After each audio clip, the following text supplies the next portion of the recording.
Shalom Bapak Ibu Saudara yang dikasihi Tuhan. Saya percaya bahwa kita semua ada dalam satu keadaan yang luar biasa, karena Tuhan selalu menyertai dalam setiap kehidupan kita semua.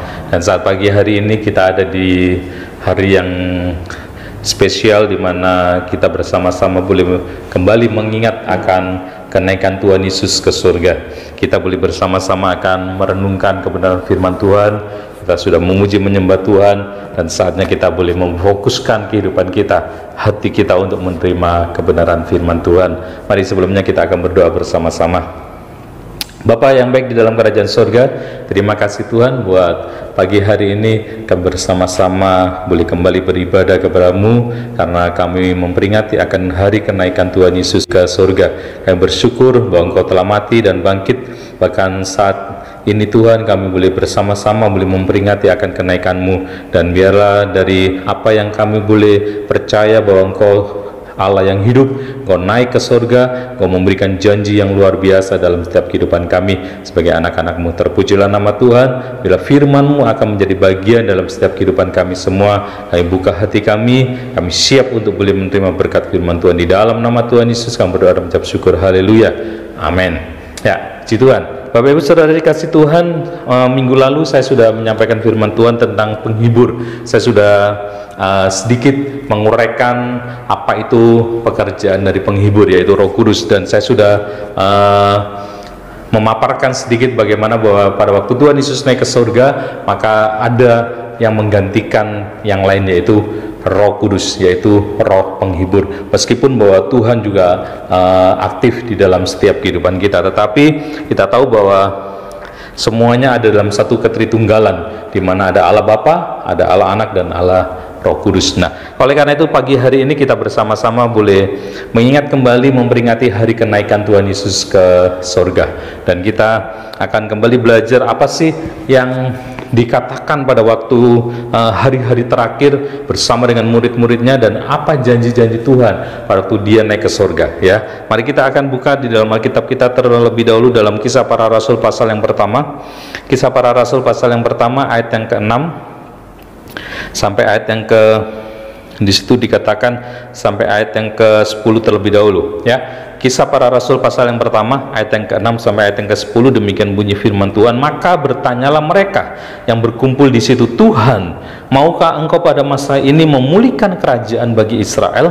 Jawabnya, Engkau tidak perlu mengetahui masa dan waktu yang ditetapkan Bapa sendiri menurut kuasanya, tetapi kamu akan menerima kuasa kalau Roh Kudus turun ke atas kamu, dan kamu akan menjadi saksiku di Yerusalem dan di seluruh Yudea dan Samaria dan sampai ke ujung bumi. Sesudah ia mengatakan demikian, terangkatlah ia disaksikan oleh mereka, dan awan menutupnya dari pandangan mereka. Ayat yang ke-10, coba Bapak Ibu perhatikan. Ketika mereka sedang menatap ke langit, jadi ketika mereka sedang mengagumi bagaimana Tuhan Yesus naik ke surga, ketika mereka sedang menatap ke langit waktu ia naik itu, tiba-tiba berdirilah dua orang yang berpakaian putih dekat mereka. Jadi satu suasana yang sangat luar biasa, satu kondisi yang sangat bagaimana melihat dengan kasat mata secara jasmani Tuhan Yesus naik ke surga. Wah, itu luar biasa. Kalau kita mungkin saat ini hanya bisa lihat di lukisan-lukisan, ya, bagaimana Tuhan Yesus seakan-akan bahwa sudah di awan-awan dan Dia sedang meninggalkan murid-muridnya. Nah, pada waktu itu kalau Anda berada di situ, maka perasaan apa yang dapat Anda bayangkan? Apa yang mungkin saat ini, mungkin kalau Anda sedang berada di rumah, lalu dengan kerabat, dengan keluarga, anggota keluarga yang ada, lalu Anda pergi keluar, lalu menatap ke langit, tiba-tiba ada Yesus yang ada di langit gitu. Ada Tuhan yang sedang berjalan, atau yang sedang melayang-layang menuju ke surga. Nah, itu bagaimana satu perasaan yang luar biasa, ya. Nah, oleh karena itu ada satu hal yang boleh kita pelajari dengan kenaikan Tuhan Yesus ke surga ini. Dan di situ juga dikatakan dengan jelas bahwa ketika mereka terus menatap dan mereka terus melihat Yesus naik ke surga, maka ada dua orang yang berpakaian putih dekat mereka. Lalu ayat yang ke-11, dan berkata kepada mereka, hai orang-orang Galilea, mengapakah kamu berdiri melihat ke langit? Yesus ini yang terangkat ke surga meninggalkan kamu akan datang kembali dengan cara yang sama seperti kamu melihat dia naik ke surga. Ya, ini adalah satu kisah bagaimana Yesus terangkat ke surga. Ini adalah satu peristiwa yang tercatat, yang tertulis dengan pasti bahwa Yesus naik ke surga. Setelah dia bangkit dari kematian, dia melakukan penampakan kepada murid-muridnya dan kepada orang-orang percaya. Lalu pada saatnya dia naik ke surga dengan disaksikan oleh orang-orang yang ada di situ. Ya, ini pasti dan ini sudah terjadi. Lalu apa saja sih pesan-pesan yang Tuhan Yesus boleh katakan? Memang di sini ada satu pesan bahwa ketika Yesus naik ke surga maka ada Roh Kudus yang turun. Ya, tapi saya nggak akan bahas tentang hal itu. Saya akan bahas di kitab yang lain karena kemarin saya sudah singgung sedikit dengan pekerjaan penghibur, yaitu Roh Kudus yang menginsafkan akan dosa, yang mengingatkan setiap orang akan kebenaran, lalu juga dengan penghakiman. Ya, nah sekarang kita akan buka di dalam kitab Yohanes. Kita akan buka di dalam kitab Yohanes yang juga kita mungkin sering baca. Yohanes 14, ya. Yohanes pasal yang ke-14. Yohanes pasal ke-14 ayat yang pertama sampai ayat yang ketiga terlebih dahulu. Yohanes pasal yang ke-14 ayat yang pertama sampai ayat yang ketiga. Dikatakan seperti ini, janganlah gelisah hatimu, percayalah kepada Allah, percayalah juga kepadaku. Di rumah Bapakku banyak tempat tinggal. Jika tidak demikian, tentu aku mengatakannya kepadamu, sebab aku pergi ke situ untuk menyediakan tempat bagimu. Dan apabila aku telah pergi ke situ dan telah menyediakan tempat bagimu, aku akan datang kembali dan membawa kamu ke tempatku, supaya di tempat di mana aku berada, kamu pun berada. Nah, Bapak Ibu Saudara yang dikasihi Tuhan, pada waktu kita mengingat kembali akan kenaikan Tuhan Yesus Kristus ke surga saat ini, dikatakan pada saat-saat itu ketika Yesus mau meninggalkan murid-muridnya, maka Tuhan mengatakan, janganlah gelisah hatimu, percayalah kepada Allah, percayalah juga kepada aku. Nah, ini ada hal yang sangat ditekankan, bagaimana pada waktu Yesus naik ke surga, maka dia berpesan, jangan gelisah hatimu. Pada waktu seseorang yang dikasih lalu meninggalkan orang lain yang dikasih juga, pada waktu ada orang yang dikasih dan meninggalkan dirinya, maka ada satu perasaan kehilangan, ada satu perasaan yang terus berkecamuk di dalam kehidupan orang tersebut, bahwa ada satu perpisahan, ya, ada satu perpisahan yang selama ini boleh bersama-sama, selama ini boleh berjalan bersama-sama, makan dan segala macam, melakukan aktivitas bersama-sama, lalu ada satu waktu perpisahan, dan tidak banyak orang yang benar-benar tahu bahwa itu adalah harinya. Kadang-kala kita tanya kepada teman kita atau kepada saudara kita yang mungkin kehilangan atau ditinggalkan orang dikasihnya, emang kamu punya firasat gitu kan? Lalu kita bertanya, apa sih pesan yang terakhir gitu kan? Tetapi apakah itu banyak dan apakah itu selalu terjadi gitu? Tetapi kepada Tuhan Yesus yang naik ke surga ini, kita tahu pasti apa yang dipesankan oleh Tuhan Yesus. Kita belajar saat pagi hari ini, kita renungkan kembali, dikatakan yang pertama, janganlah gelisah hatimu, percayalah kepadaku, percayalah kepada Allah, percayalah juga kepadaku. Jadi yang pertama, janganlah gelisah hatimu, terutama dengan saat-saat ini, keadaan kita saat ini, bagaimana dengan semua yang terjadi saat-saat ini, dengan pekerjaan, dengan perekonomian, dengan sakit penyakit yang terus melanda. Bahkan beberapa waktu yang lalu kita mendengar bagaimana seorang tim medis, seorang wanita yang sedang hamil 8 bulan, dia meninggal, ya kan? Wah, luar biasa, dia meninggal, janinnya ikut meninggal pasti kan. Lalu tidak bersamaan atau bagaimana, suaminya juga meninggal di ICU. Wah, itu pengorbanan yang luar biasa. Makanya itu kita harus benar-benar tahu bahwa keadaan-keadaan yang seperti ini yang kita boleh alami, mari kita ada dalam satu sikap yang benar, ada dalam satu respon yang benar. Dan dikatakan firman Tuhan yang pagi hari ini yang boleh kita bersama-sama renungkan adalah jangan gelisah hatimu. Kenapa? kegelisahan hati itu akan mengecilkan kekuatan kita. Beberapa waktu yang lalu juga saya sempat tuliskan dalam satu statement, pada waktu kita merasa khawatir, pada waktu kita merasa ketakutan, kita gelisah, maka kekuatan kita menjadi kecil. Kenapa? Karena pada waktu gelisah hati kita, gelisah ke perasaan kita, kehidupan kita, kita mulai tidak bisa percaya sepenuhnya kepada Bapa, percaya sepenuhnya kepada janji-janji Allah. Ada perasaan, ada pikiran, ada kehendak, ada apapun juga, tetapi ingat, ada juga firman Tuhan. Mana yang kita pilih? Mana yang harus kita kerjakan? Mana yang harus kita ambil sebagai pedoman di dalam kehidupan kita, sebagai nilai-nilai dalam kehidupan kita? Kalau kita sebagai orang-orang yang percaya kepada Tuhan, kalau kita sebagai orang-orang Kristen yang saat-saat ini harus mempraktekkan apa yang sudah kita banyak terima, pada waktu kita ada di gereja, pada waktu kita ada di komsel bersama-sama dengan saudara-saudara kita, kita masih bisa berkumpul bersama-sama. Lalu saat ini kita ada di rumah, mungkin aktivitas kita mulai banyak berkurang, mulai saatnya mempraktekkan apapun semua yang sudah kita terima selama kita boleh bergereja. Dan juga saat-saat ini kita masih ibadah online, makanya kita terus diingatkan, janganlah gelisah hatimu. Mari apapun saat ini yang engkau alami, memang Bapak Ibu Saudara dikasih Tuhan, antara perasaan gelisah dan perasaan yang kuat itu harus terus tarik menarik. Artinya apa? Artinya kita harus memutuskan, saya mau gelisah atau saya mau kuat.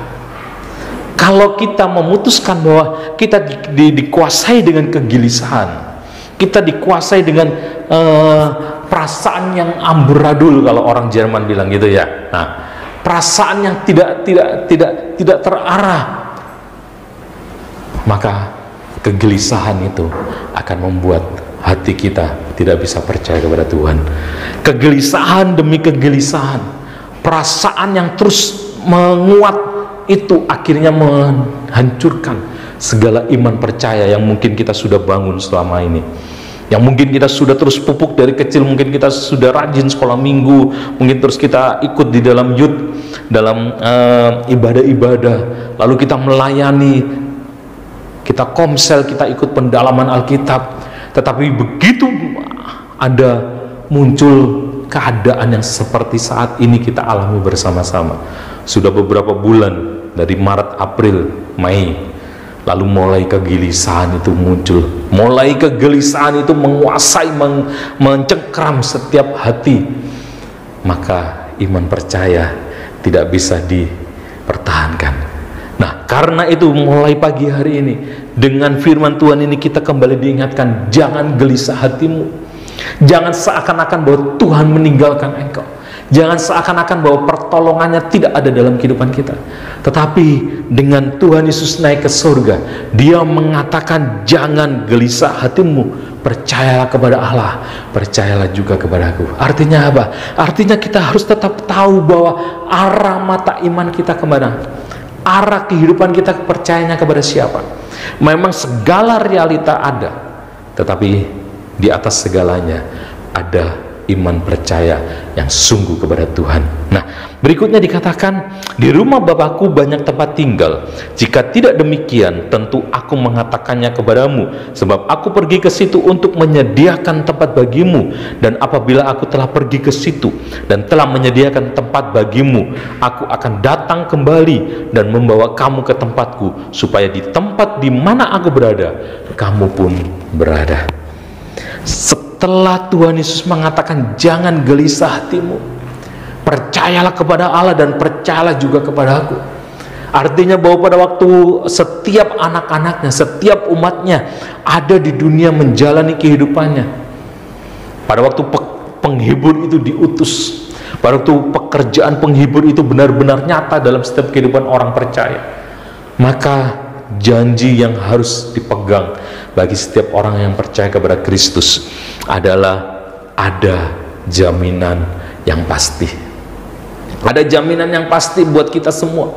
Ada satu jaminan bahwa pada waktu Tuhan menyediakan tempat bagi kita, itu artinya bahwa kita akan menuju ke satu alamat yang tepat. Kita akan menuju ke satu alamat yang pasti. Jadi kehidupan kita di dunia ini bukan kehidupan yang tanpa arah. Kehidupan kita di dunia ini bukan kehidupan yang hanya asal berjalan, tetapi kehidupan kita di dunia ini adalah kehidupan yang punya tujuan dan sasaran. Anda sebagai orang Kristen, kita sebagai orang-orang yang percaya kepada Kristus, mari mantapkan kehidupan kita. Mari kita benar-benar tahu dengan persis bahwa kekristenan yang sedang saya jalani ini, iman yang sedang saya hidupi, yaitu percaya kepada Kristus. Yang tadi dikatakan jangan gelisah hatimu, karena akan mengecilkan kekuatanmu, akan mengecilkan apa yang sudah kita percayai.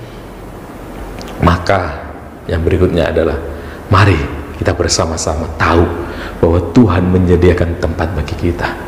Tuhan menyediakan tempat, artinya apa? Artinya bahwa pada waktu seseorang tahu bahwa dia disediakan tempat di sorga, pada waktu kita hidup di dunia, lalu misalnya ada seseorang yang mungkin berjanji, nanti akan aku sediakan tempat bagi kamu kalau kamu main ke sini gitu kan, atau mungkin nanti saya akan berikan kamu rumah gitu. Wah, itu yang lebih luar biasa lagi kan. Nah, ada satu seakan-akan bahwa kenyamanan, ada satu seakan-akan bahwa satu keamanan, kenyamanan yang bersama-sama kita boleh peroleh karena kita berada di satu tempat yang pasti, ya kan? Demikian juga dalam kehidupan kita. Kenapa kita tidak boleh gelisah? Kenapa kita tidak boleh takut? Karena dengan jelas firman Tuhan katakan ketika Yesus naik ke sorga, Dia menyediakan tempat bagi kita. Dia menyediakan satu tempat kenyamanan, keamanan, satu tempat yang akan kita bersama-sama hidup di dalamnya. Bagaimana perasaan Anda pada waktu Anda tahu bahwa ada satu tempat yang sudah Tuhan sediakan? Bagaimana iman kita, bagaimana percaya kita, bagaimana sikap respon kita sebagai orang-orang yang percaya kepadanya? Kalau Tuhan sudah menjanjikan tempat, masakan kita mulai ragu? Masakan kita mulai hidup di dalam kehidupan dunia ini dengan sembarangan? Masakan kita mulai hidup di dalam kekristenan kita ini hanya untuk memuaskan kepentingan diri kita sendiri? Masakan kita hidup dalam dunia ini hanya sia-sia? Segala 24 jam yang kita terus jalani hanya hal yang sia-sia? Itu yang harus kita ketahui, Bapak Ibu Saudara kasih Tuhan. Kalau Dia sudah menyediakan tempat bagi kita, kalau ada satu kenyamanan, keamanan, ada satu jaminan bahwa Tuhan menyediakan tempat bagi kita, apakah kita terus boleh semangat? Apakah kita terus boleh menyala-nyala? Apakah kita terus boleh, Tuhan aku rindu, Tuhan aku rindu untuk menempatinya? Kalau saat ini Anda mengatakan aku rindu juga berada di sana bersama dengan Engkau, maka apa yang harus kita lakukan sebagai orang-orang percaya kepadanya? Tuhan katakan tadi dengan jelas, Bapak Ibu Saudara yang dikasih Tuhan, demikian. Ayat yang ketiga, dan apabila aku telah pergi ke situ dan telah menyediakan tempat bagimu, aku akan datang kembali dan membawa kamu ke tempatku, supaya di tempat di mana aku berada, kamu pun berada. Pada waktu Tuhan Yesus mengatakan kepada Anda, Tuhan aku mau berada di situ, dan Tuhan katakan gini, tenang, nanti aku akan jemput kamu, tenang, nanti aku akan membawa kamu bersama-sama berada di mana aku berada. Lalu kalau Tuhan sudah mengatakan seperti itu, apa yang menjadi tindakan kita? Apa yang menjadi satu nilai-nilai dalam kehidupan kita sebagai orang Kristen? Untuk benar-benar nanti pada waktunya kita akan bersama-sama dengan Kristus, dengan Bapa di surga. Apakah cukup kita hanya menerima firman itu saja dan kita hanya sambil nunggu, ya udahlah saya tunggu deh kapan Tuhan jemput saya, nggak melakukan apa-apa? Ya udahlah kalau gitu saya hanya tinggal di dalam gereja aja lah, saya hanya melakukan hal-hal yang mungkin tidak mau melakukan yang bersifat hal-hal yang dalam keseharian kita. Kita hanya ada di gua, kita menyendiri, kita hanya menantikan kapan Tuhan datang menjemput kita. Enggak seperti itu Bapak Ibu Saudara dikasih Tuhan. Memang ada satu aliran-aliran tertentu, mereka yang mengasingkan diri dan mereka berusaha untuk mempunyai satu kehidupan yang benar-benar suci, kudus. Tetapi benarkah seperti itu? Firman Tuhan banyak dikatakan, dijelaskan nanti mungkin di berikutnya di kesempatan-kesempatan yang lainnya, dan mungkin kita juga sudah terima banyak hal pada waktu kita bergereja, pada waktu kita selama ini menjadi orang Kristen. Apa yang harus kita kerjakan? Kita nggak hanya tinggal hanya menantikan Tuhan Yesus jemput kita, enggak. Kekristenan yang kita harus hidupi itu kekristenan yang aktif, kekristenan yang progresif, kekristenan yang tidak hanya menunggu dan menunggu. Seperti saat ini, pada waktu kita dibatasi dengan semua yang ada, apa yang harus kita lakukan? Apa yang harus kita kerjakan? Kerjakan sebisanya, kerjakan semampunya, kerjakan apa yang Anda punya. Jangan katakan Anda tidak punya apa-apa. Mari mulai buka mata kita. Di awal-awal juga sudah saya jelaskan, dan juga mungkin Anda sudah banyak menerima firman Tuhan dari ibadah online di gereja kita, dan banyak mendorong bagaimana kita harus action, bagaimana kita harus menjadi berkat. Jadi Bapak Ibu Saudara dikasih Tuhan, kalau kita tahu dan percaya bahwa Kristus, bahwa Tuhan Bapa sudah menyediakan tempat bagi kita, kita bukan hanya diam-diam saja, tetapi isilah kehidupan kekristenan kita dengan apa yang Tuhan mau. Kenapa? Karena Tuhan katakan, nanti aku akan datang dan menjemput kamu, dan engkau akan tinggal bersama-sama dengan aku di mana aku berada. Artinya kita akan bersekutu dengan Kristus. Artinya kita akan bersama-sama dengan Tuhan.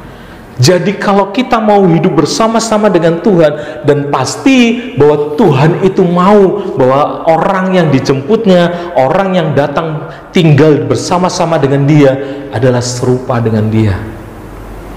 Bagaimana kalau seseorang itu tidak serupa dengan Kristus lalu tinggal di dalam Kristus, nanti dia nggak nyaman, ya kan? Beda Tuhan Bapa, Kristus senangnya memuji menyembah, saya nggak senang. Kristus senangnya hidup dalam hadirat Tuhan, saya nggak senang. Gimana dong? Lalu nilai-nilai kehidupannya, bahwa pada waktu Tuhan menyatakan bahwa engkau layak untuk dijemput, maka Tuhan akan menjemput kita. Jadi Bapak Ibu Saudara dikasih Tuhan, selama hari masih siang dikatakan firman Tuhan, selama waktu masih ada, mari pergunakan waktu itu dengan baik. Mari pergunakan dengan sebaik-baiknya. Apa yang engkau katakan, apa yang engkau pikirkan, apa yang engkau rasakan, apa yang engkau mulai kerjakan, lakukanlah untuk seakan-akan aku mau tinggal bersama dengan Kristus. Aku mau saatnya nanti bahwa aku mau hidup di dalam kerajaan sorga. Persiapkan dirimu, persiapkan diri kita untuk bersama-sama nanti Tuhan Yesus menjemput kita, dan Dia akan membawa ke dalam kerajaannya. Dia akan membawa ke dalam kerajaannya yang kekal. Amin.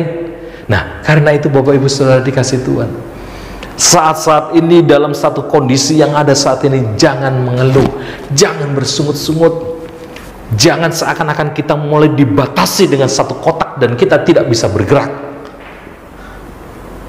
Mari lakukanlah apa yang Tuhan taruh dalam hatimu untuk engkau lakukan bagi sesama. Pertajam imanmu, pergunakan hidupmu untuk terus berhubungan erat dengan Tuhan. Terus bawa hidupmu, jiwamu untuk terus memuji menyembah Tuhan setiap saat, sehingga tidak menjadi gelisah, tidak menjadi kurang semangat kita, tidak mengecil kekuatan kita. Tetapi di saat-saat seperti ini kita kembali mengumpulkan kekuatan kerohanian kita, mengumpulkan kekuatan iman kita, untuk kita benar-benar menjadi orang-orang pilihan dan panggilan Allah yang akan menempati kerajaan surga. Amin. Jadi Bapak Ibu Saudara jemaat yang dikasihi dan diberkati Tuhan, sangat penting kita mengetahui pasti bahwa kenaikan Tuhan Yesus ke surga memiliki arti, makna, yang besar buat kekristenan kita. Mari renungkan firman Tuhan pagi hari ini dengan benar, sehingga ambil satu komitmen. Tuhan, terima kasih Engkau sudah naik ke surga. Engkau sudah berjanji bahwa Engkau akan membawa aku ke tempat di mana Engkau berada. Dan asal mulai saat ini aku mau mempersiapkan diri. Aku tidak mau hidup sembarangan. Aku tidak mau hidup dengan yang penuh dengan dosa dan kejahatan. Tetapi aku mau menjadi berkat. Aku mau mempermuliakan nama Tuhan dimanapun aku berada. Aku mau hidup menjadi berkat bagi sesama, bagi orang-orang lain, bagi gereja, bagi masyarakat, bagi setiap orang yang saat-saat ini banyak sekali orang-orang yang membutuhkan uluran tangan kasih kita. Jadilah berkat. Karena itu jangan gelisah hatimu. Percayalah kepada Allah, percayalah kepada Kristus. Dan yang kedua, persiapkan dirimu untuk menempati kerajaan surga. Persiapkan diri Anda untuk berada di mana Tuhan juga berada. Amin. Tuhan Yesus memberkati. Mari kita